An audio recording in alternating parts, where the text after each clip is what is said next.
Where do you think that saying came from? Like, do you think there's just like a nation of tar people somewhere, and like an out-of-towner came in and committed a crime, and they went back home to tell their friends, and when they told them, they're like, what? In Tar Nation? And then it just got lost in translation. That's what I think happened.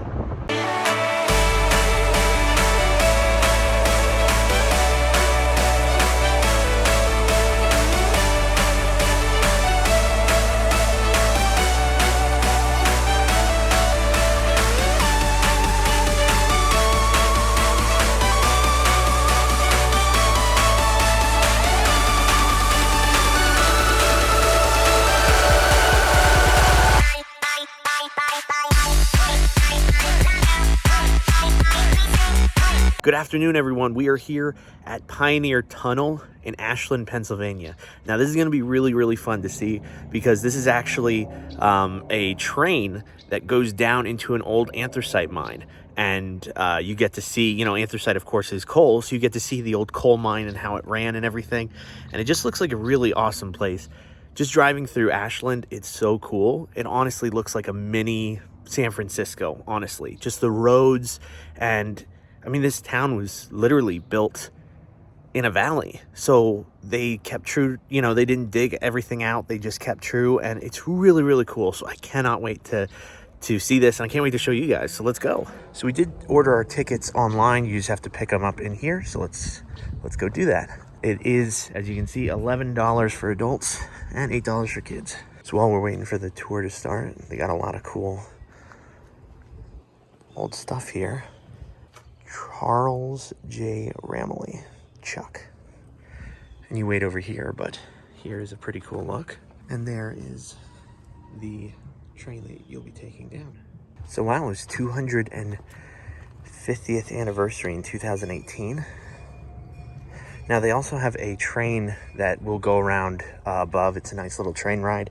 I chose not to do that. I just wanted to check out the mine and see what that was all about, because that sounded so cool. Wow, look at that. It's a petrified tree. And it weighs 1,800 pounds, and that's 4 tons. Holy crow. I sort of wonder what I weigh compared to that now. Since I'm, 6 days on my diet. I don't want to brag or anything. Yeah, they got the donkey right there. That actually might be a mule. Yeah, I'm going to say it's a mule. So this is pretty interesting. They actually donate any income that is derived. That's pretty cool. Here's a big old map of Pennsylvania, and pretty much all this is coal. And we're somewhere around here. Somewhere. Here's a little better look at the mine trains. Now on a super cold day, these are going to be great because I hear it's like 55, 58 degrees down in the mine. You can actually, you can see down there a little bit. That's pretty cool. I love stuff like this. Look at that. It's a snap trap. Suggestion box. Here's some of the old news articles. That's an old oil derrick. That looks like where they were getting all of it. I wonder if that's around here. Yeah, that is the Ashland News right there. See? There's a mule driver right there. So you know what that means. That means that boy over there is a mule. So this is actually cool. The Loki bar is actually just a shortened version of locomotive. It's like a cute name they call it. And there you can hear the Loki. It actually might be coming in. It tells you a little bit about Centralia. And here's, looks like either the front or the back of an old locomotive. Wow, cool. Yeah, here it comes. Look up there, you got a mine fan up there. Trying to keep the mine cool. I imagine it's always cold down there, though.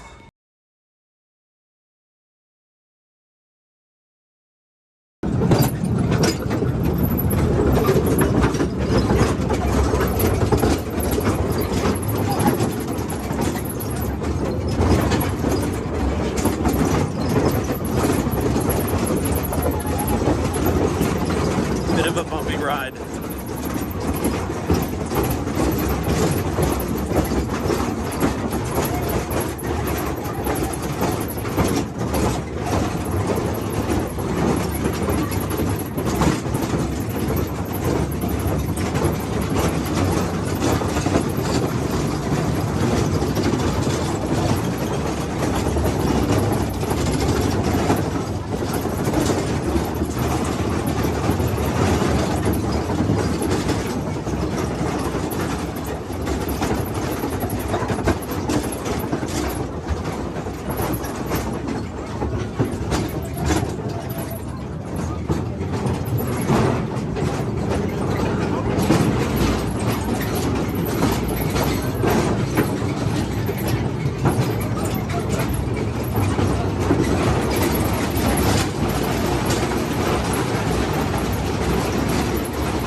Okay, gang, welcome to Pioneer Tunnel in Ashland, Pennsylvania. What you're in right now is an old mine that was owned and operated by the Philadelphia Reading Coal and Iron Company.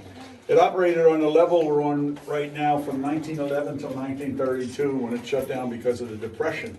We didn't reopen it again until 1962 when it was opened up as a tourist attraction. So what you see here today is the way it looked when it ended its operations. The mine employed 35 miners, 10 mules, and a handful of boys to do all the work. They were expected to get about 400 ton a day out of here, which was a pretty good amount of coal for the amount of workers that were doing it. Now, the only way you get anthracite coal out between the top rock and a bottom rock, or the top rock is your roof and the bottom rock, is you have to blast it out. You can't dig it out, shovel it out, or pick it out. It's never going to work in that respect. So back in the day, the old miners, they utilized what was called an auger, or a gilker is another name for it. They would put a board against their chest, and they would put this drill bit up on their chest and drill into the rock and the coal. How they did that, I have no idea whatsoever, because I've used the pneumatic drills in the mines, and it's just as difficult using a pneumatic drill as it is how to do it by hand. But what they did do was they would drill a series of holes into the vein of coal, which we call shots. Now, over here is the vein in here. It's called a 7-foot vein. It's right here where my lamp is shining. There's the top rock. There's the bottom rock. Sitting neatly pressed in between there is the vein of coal. Now that vein's going to run at about a 55-degree pitch, but it's going to go 400 foot to the surface. Follow that same degree of pitch down, 2,000 feet down below is basing out underneath the town of Ashland and come up on a mountain over near Centralia. As I said, the only way you get it out is you got to blast it out. So what they would do is they would drill a series of those holes we call shots into the vein of coal. Then they would insert what we call a squib charge. A squib charge is a charge about this long, about that thick around, filled with black powder. And it was fused. It looked like old butcher paper, if you know what butcher paper looked like. It was brown paper filled with black powder. They would insert those in their shot holes. They would take a tamping rod and they would tamp that in there. You want to get it in as far as possible, anywhere from 4.5 to 5 foot inside. That way the explosion, when it goes off, is going to be in the coal and not out here. Take some mud off the floor, pack it in there. It was fused. They would cut the fuses from long to short. Light the fuses from long to short, get your butt out of here and go out and sit in the haulage way out there and wait for the shots to be fired off. Haulage ways run in a north-south direction, and all the veins of coal run in an east-west direction. So you wait for your coal to be fired off. You hear, if you set 6 shots, you want to hear 6. If you don't hear 6, you don't come back in here. You could come back in here and you could have one laying on the ground burning up slowly. If it did that, it's not a good idea because it could go off and kill you instantly. Our mines here have a problem. We can't bring equipment in here to do any mining. Like if you were out in the bituminous fields in western VA, they have what's called a continuous miner. It's a machine that goes in and cuts the coal right out onto a conveyor belted out. We have to do it all by hand. Our mining today is identical to what it was in the 1870s, barring the fact that we have electricity and pneumatics and things of that nature.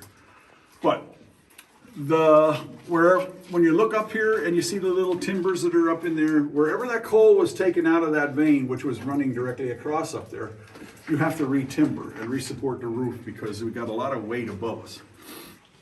We're 400 feet below the surface right now, and we're about 1,800 feet inside the mountain. So these big boys here, these are called legs. And what these are doing is they're supporting the roof. This is our roof back here because of that degree of pitch. So the old miners had a saying, if the timbers start talking, you better start walking. And that means that you're getting a lot of press from up above and they're going to start creaking and carrying on. I've seen in old abandoned mines, I've seen timbers thicker than this that are snapped in the middle because of the weight pressing down on them. The rock in this mine is called conglomerate and sandstone. So it's a very good layered, stable rock. And when you drill these roof bolts in, there's actually one right here sitting up in this timber right here above your heads. Right here. It's goes in about 4.5 foot. And when you tighten it down, it pulls the rock together and gives you good stabilization in that respect. That brown stuff you see hanging and dripping down here, coming down over the roof here, that's called iron sulfate. That comes from groundwater running down over the veins of coal And what happens with this is, it's a very bad problem. It accumulates on the floor of the mine. And there's three types of mines. We're in a mine that is called a drift. A drift cuts into the mountain at about a 5 or 6 degree pitch. So our water is supposed to drain out naturally. Now, if we were in a slope mine where you have to be lowered at that degree of pitch, that'll go down 1,000 foot. Or a mine shaft, which everybody thinks any mine is a shaft, but a mine shaft goes vertically straight down 1,000 feet and then pours off it that way. But at the bottom of those mines, it's called a sump. All that water will accumulate in this sump. And what happens, it has to be pumped out, or it's just going to flood the mine out after a while. They pump that out. I grew up as a kid in the late 50s along the Schuylkill River. And I don't ever recall that river being any other color other than brown, black, or orange, because they always pumped all the coal mines into the river. And my dad, he had an old miner too, he said, geez, think all the people in Philadelphia drink that water. So I don't know if they got a good taste of acid water or what it was, but it was nasty at the time. As we came down into the mine on the haulage way here, we were cutting across numerous veins of coal. You might have noticed names across tops of timbers. Those were the different veins. And you can also tell where the veins of coal were at because that's where we timbered. If we don't have any timbers there, it's just nothing. It's just the rock holding itself up. We were over here in the 7 foot. We're going to go down the Buck. The Buck was a really good working vein of coal. It went about almost 7 miles to the west of us here and had numerous chutes and on the vein itself. As I said, all our veins lie in that degree of pitch, anywhere from 50 to 80 to 85 degrees of pitch some places. And that came about during one of those Paleotonic periods when the Appalachian Mountains got pressed up like that. That's why all the veins are up, straight up like that. Methane gas has been in that coal for millions of years. In its natural state, completely harmless. Won't do a thing. But mix it with 1% oxygen, and now you have one of the most explosive gases you can ever come across. We call it fire damp. You can't smell it, feel it, or taste it. It's lighter than air, so it hangs high on the roof of the mine. And in the old days, the old miners, they all wore an open flame on their caps or a little carbide lamp. So say, if gas accumulated in your chute overnight and you climbed up in there and stuck your head up in there with your open flame, goodbye. You just blew up your whole box, half of the pillar here, half the pillar there, half the gangway down here. It would be blown to bits. It's the same situation as if you have a gas oven at home and you turn the pilot light off and turn the gas on overnight, let it fill up, open up the door in the morning, stuck a match in there, you and your house and half the block are gone. You know, it would blow up that way. It's the same principle. The other gas we contend with is called black damp. Black damp is CO2. That comes from using explosives in the mines, people breathing areas of low ventilation. Once again, you can't smell it, feel it, or taste it, but it's heavier than air and hangs about knee level. In the old days, our canary's dead. They used a canary in a cage to check for the gases. They would bring the bird in, they would set the bird up high to check for methane gas. If the bird jumped and chirped and carried on, they knew they had gas. So what they would do is they would go out, start up here and light off, or start the fan up here and isolate these areas here by big Bradis doors, are called canvas doors, and they would circulate the air directly into the area where the gas is accumulated and just blow it away and dissipate it. Same thing for black damp. Today we use what's called a miner's safety lamp, which is a device that will, this is amazing, is a safety lamp was developed in 1829 by a guy by the name of Sir Humphrey Davy over in England. He developed it for the miners. This lamp will have a flame in the middle of it, but it has a gauze screen, but will not allow gas to explode, but will burn the gas if it's there. And you'll get a big cap on top of your flame showing the gas if you put it up high. Today we use what's called a methanometer, which is an electronic device. But the funny part about this is an oxymoron if you ask me. The methanometer says make sure you check it against your safety lamp. You know, I mean, this thing was made in 1829, but you're never going to go in a coal mine where you won't find the original safety lamp. You know, people are not trusting of electronics. And it goes, my sweetheart's a mule in the mines. I drive her without reins or lines. On the bumper I sit, and tobacco I spit. All over my sweetheart's behind. #1 rock song, right? Anthracite coal is 97.2% pure carbon. You know what 100% carbon is? About a diamond. So maybe if we had a few more million years of heat, pressure, depth, and whatever, we'd be down here doing this in a suit and tie instead of in a dirty old coal mine. We'd be diamond miners. But didn't work out that way. And when you get up here and you take a look up this ladder here, you're going to see where that second opening is at, where our escape route would be. But this is also just an ordinary, regular old work area here. So when you look up there and you see the light that's lit up there, that's only 1/3 of the way up. We got to go to the left a little more and go the other 2/3. See, it's not an easy job in that respect. That's Pete the Rat. Didn't you like? Hello, Pete.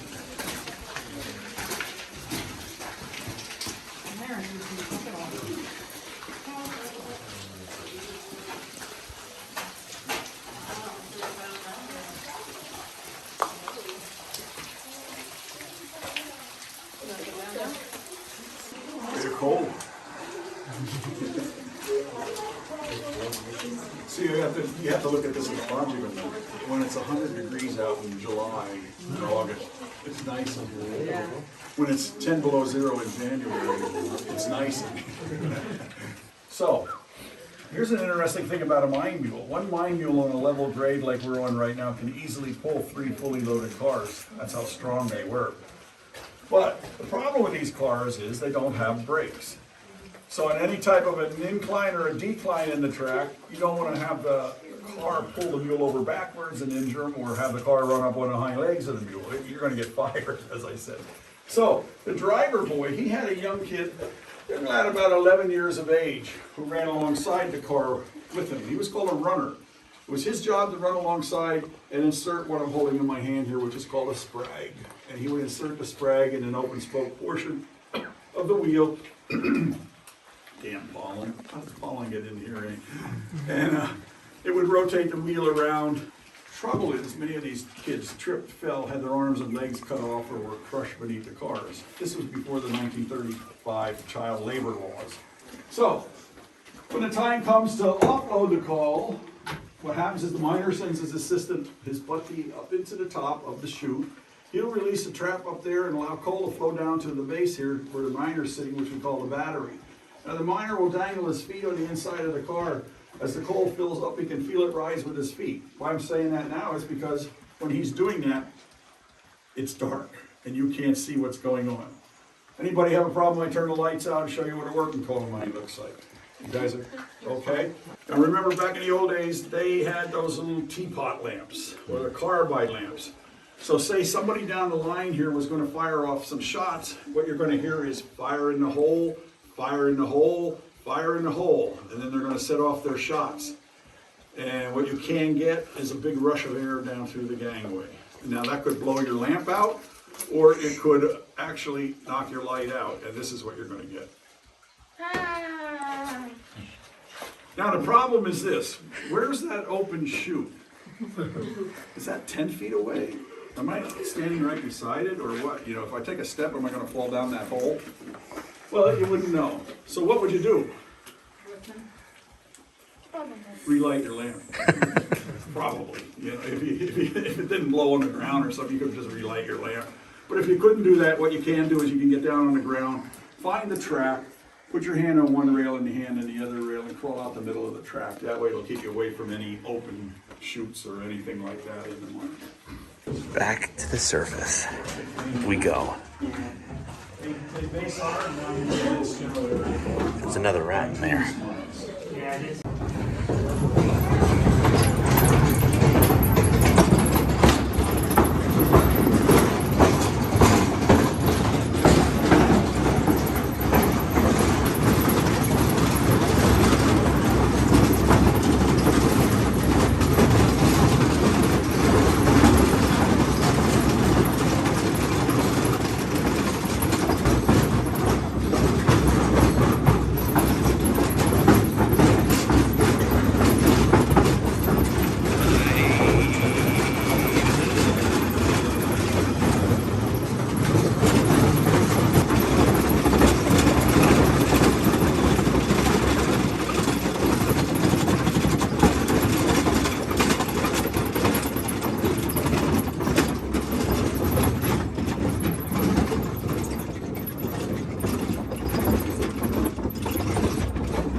Well, we made it. So naturally, we're in the gift shop, checking things out. Look at that. So they have all these little animals that are on actual pieces of coal. Is this a magnet? Yeah, it's a magnet. I think this is the one going on in my collection. Lots of books. The Day the Earth Caved In.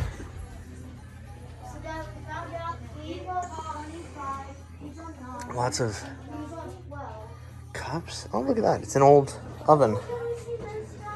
A really old oven. Actually, I wonder, which would I want? Oh, it's definitely going to be this one. Look at that. That's so cool. That's the one. So in case you want, they have nice little picnic tables if you wanted to have lunch.